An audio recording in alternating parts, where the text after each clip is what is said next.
has had enough and is speaking plainly about it, saying, quote, "This is not some expletive show, game show, and that Americans are not leverage." That was your quote. We are so glad to have Democratic Senator John Fetterman of Pennsylvania on NewsNation Prime tonight. Senator, welcome. Thank you for making the time. And tell us, what is your message to Americans who are broadly frustrated by both parties, who are frustrated by how our government is operating, or should we say not operating right now? Well, what I've said this before a couple of days ago. All I can do as one of the few Democrats that have been consistently voting to open our government, and it's always wrong. Republican or Democrats that shut our government down. All I can do is apologize for people. Now my wife. She runs a program here in our community, feeding people, and the line was long, and people are now wondering, what's going to happen here. I mean, this is a real thing, and this is impacting millions of Americans. In my own state, that's 2 million Pennsylvanians now rely on SNAP, and now 42 million American across the nation. And now, as far as I know, every single union that's a part of it now is calling this, has said this all has to end. At this point, for me, it's entirely inappropriate, and it's always a terrible tactic. We might have different priorities. I mean, I absolutely think we should, maybe find a way to work forward to extend our tax credits, but that doesn't mean it justifies, in my opinion, for seizing our government and holding it hostage for now it's over a month.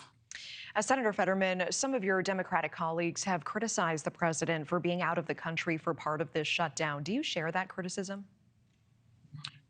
Well, I'd like to remind that there's a lot of things in terms of dealing with China, or just like he's done in the Middle East with the peace deal and those things. There's a lot of other important things, and I would like to remind everybody, this is our choice. This is a choice. This wasn't a disaster. This wasn't like a terrorist attack or anything. It's like five more Democrats could end this right now, and we could all get back to our job and doing all those things. And now people haven't been paid, and government workers have to borrow over $1/3 billion just to pay their own bills now at this point. It's gone way too long. And that's why I've been consistently refused to follow this idea that we can hold our entire government hostage.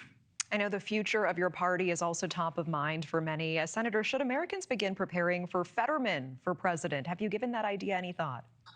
No, I think we should really just prepare for this is going to get really ugly until we all just realize we all have to stop this. We have to refuse to engage this really bad brinkmanship at this point, because millions of lives have already been harmed. Do we really want to stress our air traffic controller system in our nation? They are the eyes in the skies. They're the ones that allow us to fly safely.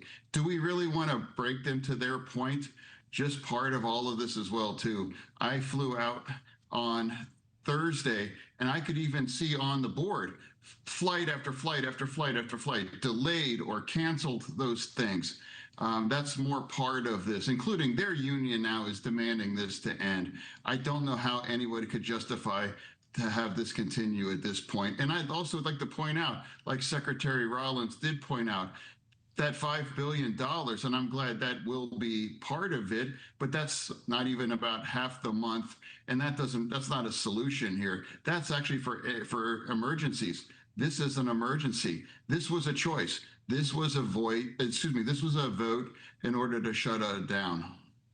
I want to play a quick clip from our Batia show, a former Democratic operative, Evan Barker, who commented on your standing within the Democratic Party. Let's take a quick listen together. And people like John Fetterman, he's the only senator that's been able to flip a seat blue since 2022, and they absolutely despise him. They can't stand him. They're trying to run him out of the party. Trying to run him out of the party. I mean, do you think that Democrats will primary you in 2028? I'm not really talking about an election at this point. And if Democrats have a problem with me supporting Israel or believing in a strong border, or now I think it's entirely appropriate to shut our government down. And if that is a problem for the Democratic Party, and I don't believe that is necessarily, but if it is, that our party has worse problems than I might even think. Yeah, and I appreciate you going there with me. Would you consider running as a Republican if that happened? No, no, no. I mean, I would make a terrible Republican. Tell me why. I'm just an independently minded voter, and I'm going to follow what I believe is the truth throughout all these things. And that's why I might move in at my at the party now shutting our government down. That's just wrong. And that really, it's not just a Democratic thing. It's like Republican, any side do these things. It's entirely wrong at this. Let's look at next week's elections happening right now. NYC mayoral candidate Zohran Mamdani leading the field ahead of next Tuesday's election.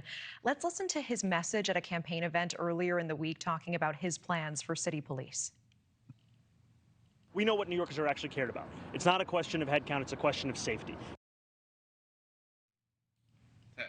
That was shorter than I was expecting, but let's talk about this. The Democratic Party seems to be in an interesting place. You have candidates like Mamdani in New York. You have AOC and Bernie Sanders who seem to want a further shift to the left right now. And then California's Governor Newsom seems to trying to position himself somewhere in the middle. Can Democrats come together on one candidate, or is this party pretty fractured right now?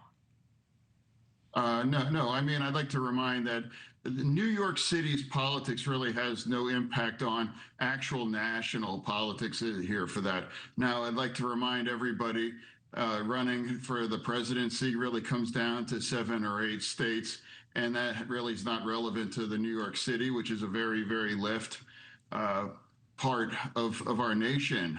And that reflects on the kind of individual that seems likely that's going to win now as the next mayor. Let's talk about the 7 or 8 states you just mentioned. You know, former VP Kamala Harris, we hear her, for her part, saying this week that her political career is not over, adding that one day she could see herself as president. Let's take a quick listen to that. I'm not done. That is correct. I am not done. I have lived my entire career a life of service, and it's in my bones. And there are many ways to serve. When are they going to see a woman in charge in the White House? In their lifetime, for sure. Could it be you?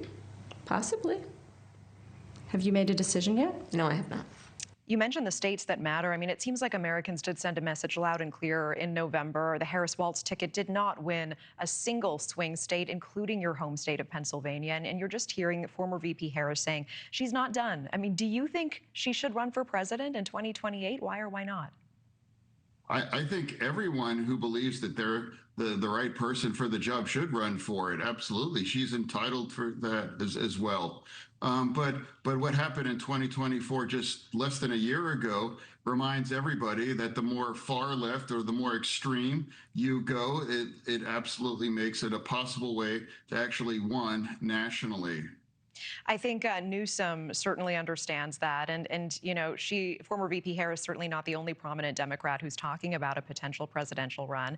We do see California Governor Newsom saying that he's also considering that. Let's take a quick listen.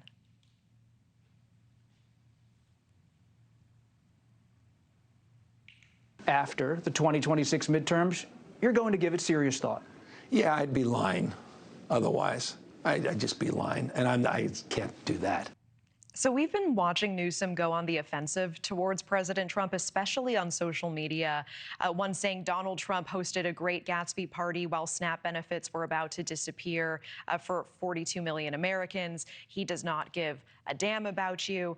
Do you think that this is a winning strategy? And do you think that he is the best person to lead the Democratic Party in the next election? I'm not really sure. Trolling on social media is really better for like in high school, not necessarily at this situation. I mean, if you want to troll, that's fine.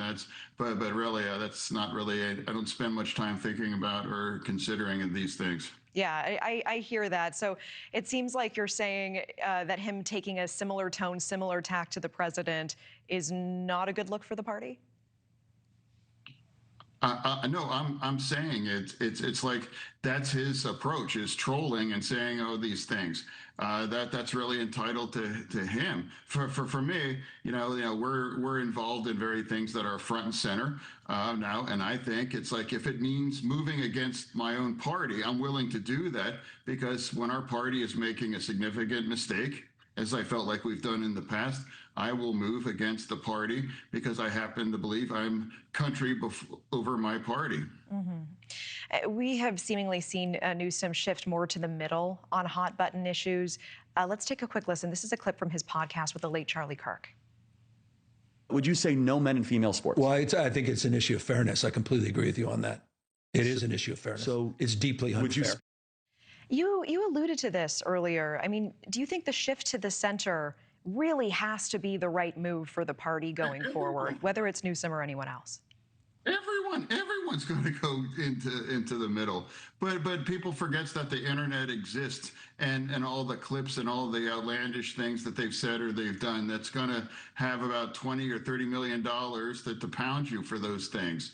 So it's like, for all of the things that you say right now, or the things now you want to pander or monetize faux outrage, now you're going to pay when you actually have to run in an election, that you're accountable when you actually have Republicans and Democrat, and you have a purple situation where you have to find a way forward. And that's exactly what I've been trying to do here during my time here in the Senate. Yeah, so as we see Newsom trying to position himself as more centrist, more moderate, do you think that some things in the past are going to come back to haunt him? Well, everyone will. They'll pander, scream to the base, and then they're going to have to try to just, walk it back, or now just pretend that all these things weren't said or done. I mean, that's how it works, and that's one thing I refuse to do. Yeah. Looking at betting odds, you can actually wager on the presidential election and nominees legally now. We would not necessarily recommend doing so, but on the app Kalshi, Newsom is getting 33% right now, 33, AOC at 11, Harris at 7%. Do bettors have this right, Senator? Yeah, I'm not really sure about that one. No opinion. No, just not my opinion, just history. Yeah. Just history.